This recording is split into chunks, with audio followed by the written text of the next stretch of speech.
Hello guys, maglalakad-lakad po tayo ulit. Hanap tayo ng magagandang angulo guys na pwede nating content. So ito na, tayo po yung naglalakad along the beach na pagkahaba-haba guys. Happy New Year po sa inyong lahat dyan, sa mga nanonood sa aking video. And kung kayo po bago sa ating channel, please don't forget to subscribe Kuya Rolly TV Mix in YouTube. And sa Facebook ay Rolly Eclio. Yan po yung aking account. So don't forget to follow guys. Yan. At pakisubscribe sa aking YouTube channel Kuya Rolly TV Mix. So papalapit po tayo ngayon sa mga maraming tao na naliligo. Ayan o. Bukod, hindi po yan ang aking sinamahan guys na grupo. Iba po itong grupo. So alina po guys dito ng ng buong kapaligiran. So ang ganda po ng panahon ngayon. Dahil nga New Year po ngayon ay maraming naliligo. Ayan, so meron silang kinatatakutan guys, kaya sila nagtitilian.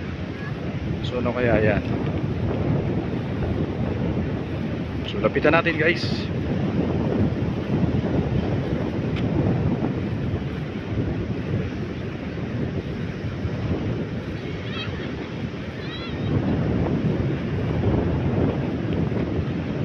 Ayan, so malayo pa, medyo malayo pa. So makikita nyo guys, walang cottage dito. Puro damang pa kasi kumbaga virgin pa ito guys. Kasi kung mayroon nagmamayari dito ay dapat sana ay meron na itong mga bakod at meron ng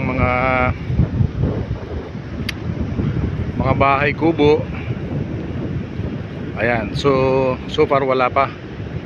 So ayan, nandyan lang sila sa mga damuhan, nagtatayo sila ng kubo-kubo. Ayan, zoom natin guys na konti. So ayan po sila. Ayan sila guys. So ayan Ayan si ate, meron siyang hinahanap si ate.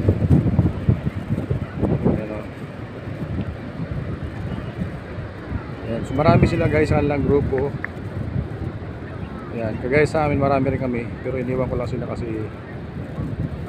nag-iinuman po sila. So kaya tayong iwalay.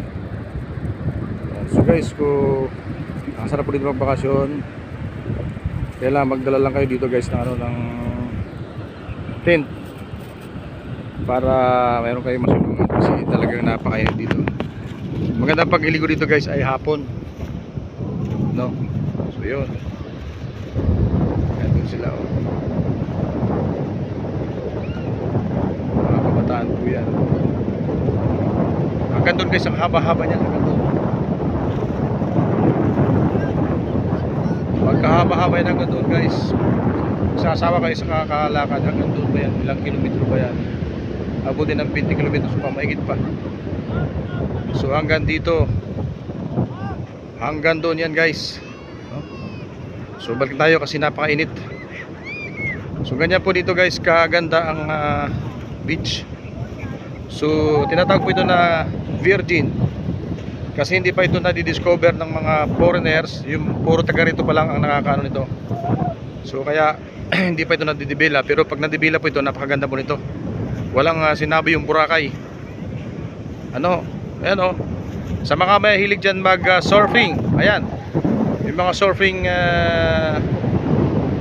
player, pwede kayo dyan mag surfing. Malaking alon. Ayan kita nyo, mga alon, malaki. So pwede po kayo dyan mag surfing. Ayan, medyo maraming naliligo ngayon dahil New Year. Dito sila nag-celebrate. Yung kanilang mga tirang pagkain ay dito nila dinala para dito sila mag family bonding. Ganun po guys. Ayan Ganda po. So pag meron kayong mga stress, maaaring mawala pansamantalang yung stress pag dito kayo tumambay. Yan guys, kita nyo ba?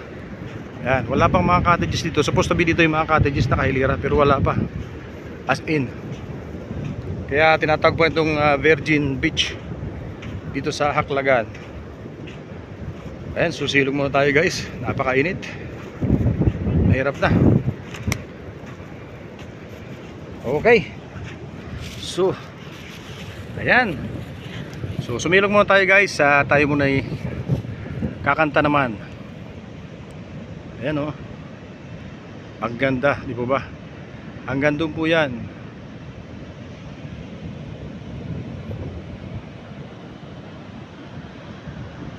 Yan. Ayan. So thank you for watching guys, and hope you enjoy watching this video, and God bless.